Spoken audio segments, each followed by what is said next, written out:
Welcome back to Vani recipes. ఇప్పుడు paneer fried rice ఏ విధంగా చేసుకోవాలో చూపిస్తాను.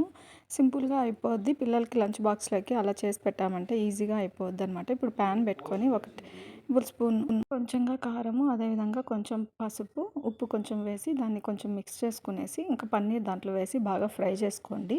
ఒక్క 1 మినిట్ అలా ఫ్రై చేస్తే బాగా మెత్తపడుతుంది. ప్లస్ అదంతా స్పైసెస్ అంతా మొత్తము పన్నీర్‌కి పడతాయన్నమాట. అది ఫ్రై చేసుకొని ఇంకా పక్కకు పెట్టేసుకొని ఇప్పుడు ఇంకొక ప్యాన్ పెట్టుకోండి. ఇంకొక ప్యాన్ పెట్టుకొని అందులో ఒక 3 టేబుల్ స్పూన్ ఆయిల్‌ని యాడ్ చేసుకోండి. ఆయిల్ యాడ్ చేసి అది హీట్ ఎక్కిన తర్వాత ఆవాలు కొన్ని యాడ్ చేసి ఇప్పుడు క్యారెట్, క్యాబేజ్ యాడ్ చేయండి. యాడ్ చేసి ఒక్క 2 మినిట్స్ హై ఫ్లేమ్‌లో పెట్టి దాన్ని బాగా ఫ్రై చేసుకోండి. ఆ తర్వాత 2 మిర్చి యాడ్ చేయండి. ఇప్పుడు కొంచెంగా క్యాబేజు, బీన్స్ యాడ్ చేయండి. వెజిటబుల్స్ అన్నీ మంచి హెల్తీనే కాబట్టి అవి యాడ్ చేసుకుంటే పిల్లలు కూడా ఇలా అయితే ఇష్టంగా తినేస్తారు తెలియకుండా బయట కంటే కూడా.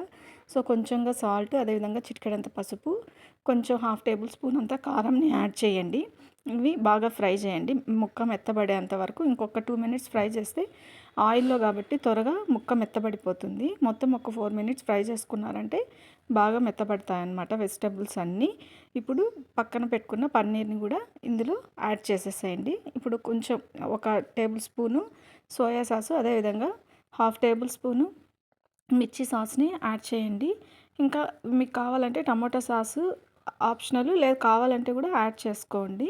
ఇప్పుడు ఇవన్నీ యాడ్ చేసిన తర్వాత దీన్ని బాగా ఒక 2 మినిట్స్ ఫ్రై చేయండి. ఫ్రై అయిన తర్వాత మనం పక్కన వంపి పెట్టుకున్న రైస్, బాస్మతి రైస్ అయినా మామూలు రైస్ అయినా మీకు ఏ నచ్చితే ఆ రైస్ని తీసుకోండి. ఇప్పుడు ఈ విధంగా యాడ్ చేసేసి బాగా మిక్స్ చేసుకోవాలి. మొత్తం వెజిటబుల్స్, మసాలా, స్పైసెస్ అంతా దీనికి పట్టే విధంగా దీన్ని యాడ్ చేసుకోవాలన్నమాట.